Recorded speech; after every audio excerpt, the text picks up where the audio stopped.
Hello, welcome to the Scroll Ensemble Classical Music Improvisation channel. I'm Robert. Welcome to the second video in my challenge.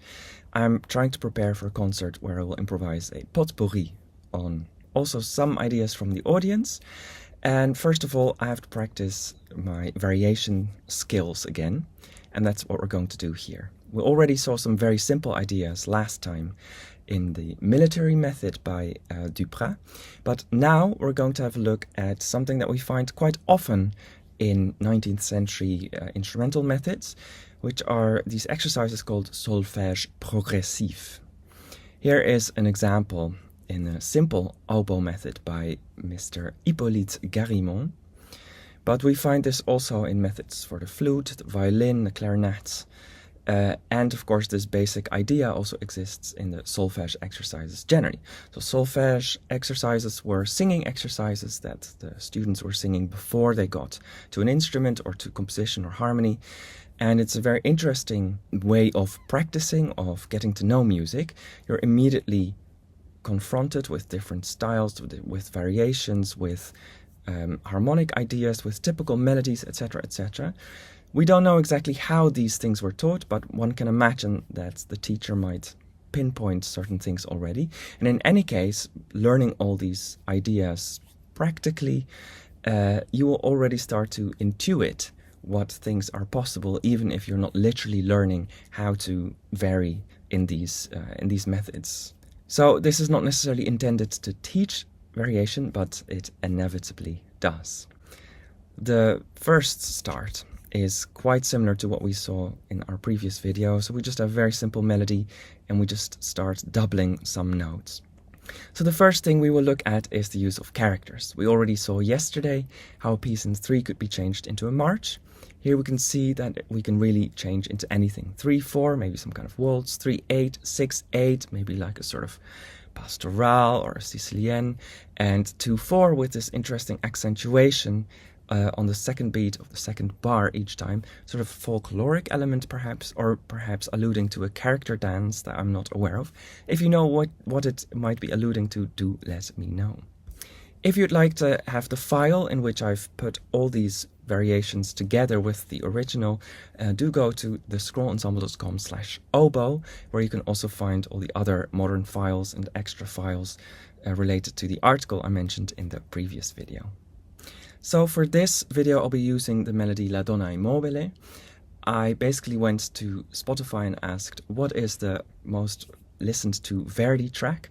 Verdi was very popular in these kind of variations and potpourri, so that's why I thought I would have a look what is most popular now, and perhaps that would also be asked by an audience, so I can prepare a little bit already.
A wealth of ideas can also be found in the territory of syncopes and offbeat figures.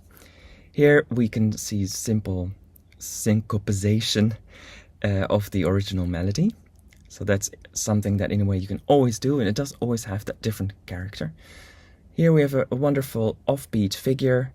One would probably use that more like an accompaniment, but how interesting is it to try to use that as a solo idea as well?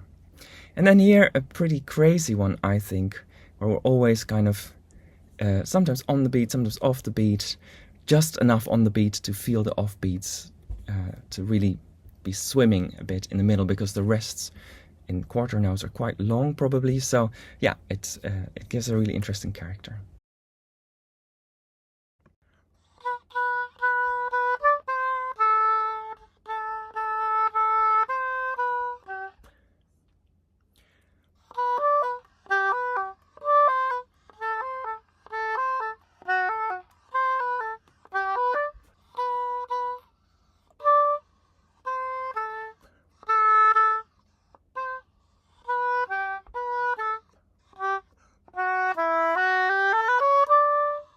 Now for an extra challenge, can we add some arpeggios?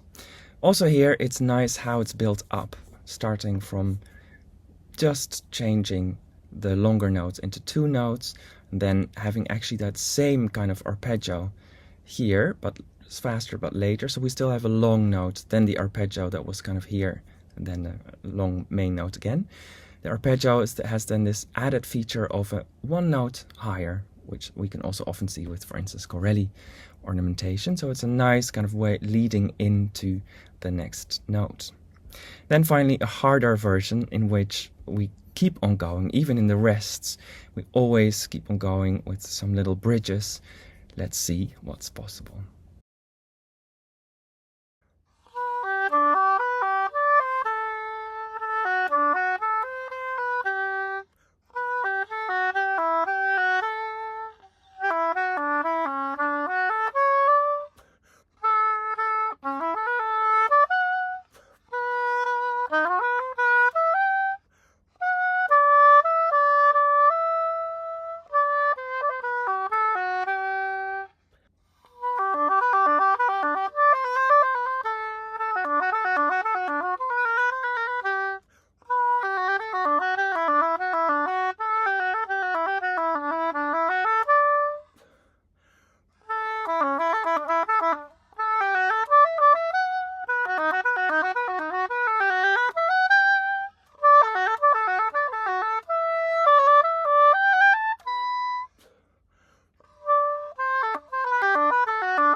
So then the next step would be to do a fast variation, just going on all the time. Of course, in the previous arpeggio variation, that was already almost happening, but I allowed myself a couple of breaks. And apparently I can't quite do this yet, so hopefully more continuous fast variation practice in the following days. I hope you enjoyed this video. If so, like, share, subscribe, and all of that. And of course, have a go yourself at this. Let me know how that goes.